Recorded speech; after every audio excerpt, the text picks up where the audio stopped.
And we're going to charge countries for doing business in our country and taking our jobs, taking our wealth, taking a lot of things that they've been taking over the years. They've taken so much out of our country, friend and foe, and frankly, friend has been oftentimes much worse than foe.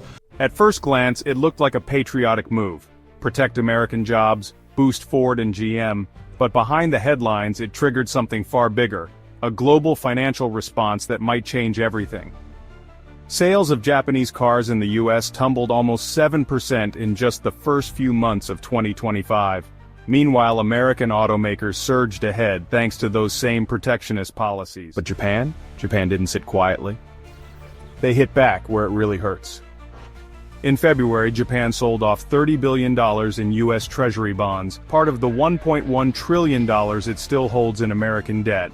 It was a direct strike on U.S. financial stability. That sell-off rattled the markets, bond yields soared, the dollar dipped, interest rates jumped, borrowing costs went up for everyone. One of America's closest allies fought back in a quiet but devastating economic war. Japan wasn't just dumping bonds, it was realigning its entire economic strategy. They're not abandoning the United States market, they're rerouting it. By building factories in friendlier nations, they can still sell cars to American consumers. At the same time, Japanese automakers are pouring billions into solid-state battery tech that powers the next generation of electric vehicles. Here's where it gets interesting. If Tokyo chooses to restrict exports of these high-tech components to the US, it could throw a wrench into America's clean energy plans. That's not the only move on Japan's playbook. They've already inked major trade agreements with the European Union, expanding markets and hedging against US hostility. Meanwhile, Japanese EV production in Europe is ramping up fast, bypassing the United States entirely. This isn't just a trade spat, it's a fundamental reshaping of global commerce, and America isn't in control anymore. It's not just Japan. Since late 2024, a growing number of global heavyweights, the UK, India, Saudi Arabia, have started divesting from the dollar.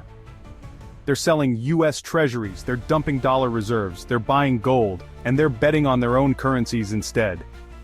Out of the 20 biggest economies on Earth, 16 are now moving away from the US dollar. Let that sink in. This isn't just a dip in faith, it's a long-term divorce from the dollar. Japan sold $27 billion in US bonds in 1 month alone. The UK sold even more. Meanwhile, Saudi Arabia is gobbling up gold reserves instead of greenbacks. Why? Because inflation in the US stayed high through all of 2024.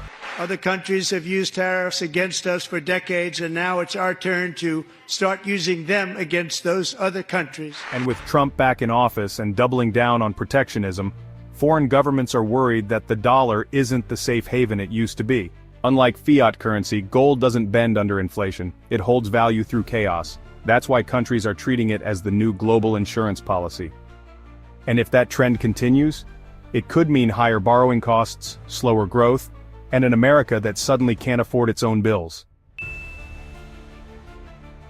While Japan and Europe are redrawing the trade map, Canada is quietly rewriting the energy map, and the United States is right in the crosshairs.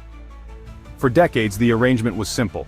Canada shipped over 98% of its oil straight to the US. It was cheap, reliable, convenient. But now, that relationship is cracking. New American trade policies under President Trump, especially tariffs on steel and aluminum, have sent a chill north of the border. Canada isn't waiting to see if oil is next, they're already making moves. The centerpiece? The Trans Mountain Pipeline expansion. What began as a $5 billion project has ballooned to over $21 billion, and for good reason. Once complete, it'll triple the pipeline's capacity, pumping nearly 900,000 barrels of oil per day to Canada's Pacific coast. From there it's Asia-bound, straight to China, India, and beyond. It's expensive, sure, but it's strategic, because if Canada locks in long-term deals with energy-hungry Asian countries, it won't need to rely on American refineries or American politics ever again. The US still gets over half its imported oil from Canada, but if those barrels start flowing east, the consequences at home will be massive. Gas prices could spike, refineries may scramble for new sources, everyday Americans could pay $10 or more per barrel, just because Canada pivoted, And beyond fuel prices, there's something deeper happening here. For the first time in modern history, the US is at risk of losing influence over its closest energy partner. If Canada finds better deals in Asia, Washington's ability to dictate terms vanishes. This isn't just about oil, it's about power. While Trump was waging economic war with tariffs, Japan was playing chess, 3 moves ahead.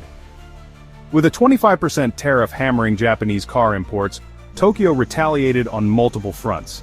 First, it started quietly offloading even more US Treasury bonds, sending tremors through financial markets. Japanese giants like Toyota and Honda shifted billions in investment to friendlier shores. But it wasn't just about cost, it was about leverage. Japan's message was clear: we will not be bullied. As a final warning, Tokyo floated the idea of restricting exports of critical electric vehicle technologies, batteries, chips, and rare metals, products the United States depends on for its auto revolution. Meanwhile, Japanese firms doubled down on European trade ties and regional production deals, effectively freezing the United States out of a future they were building.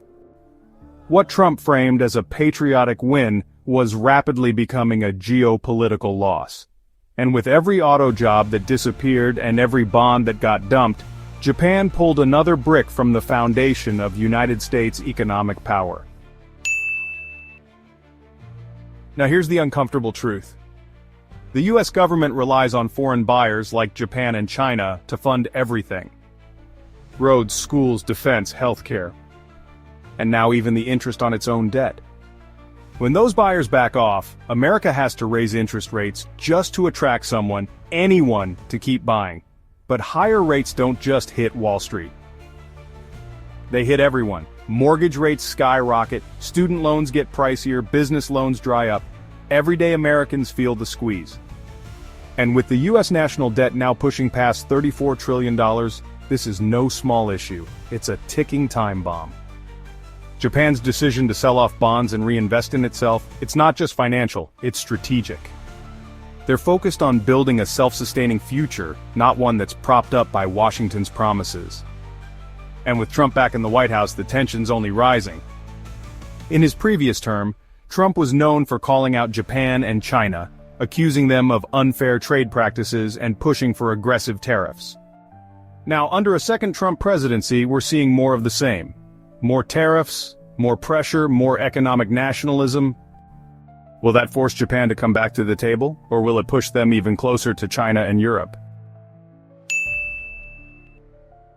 While Japan and China are reshaping finance, Canada is making a quiet, calculated leap of its own, one that could permanently alter North America's energy landscape.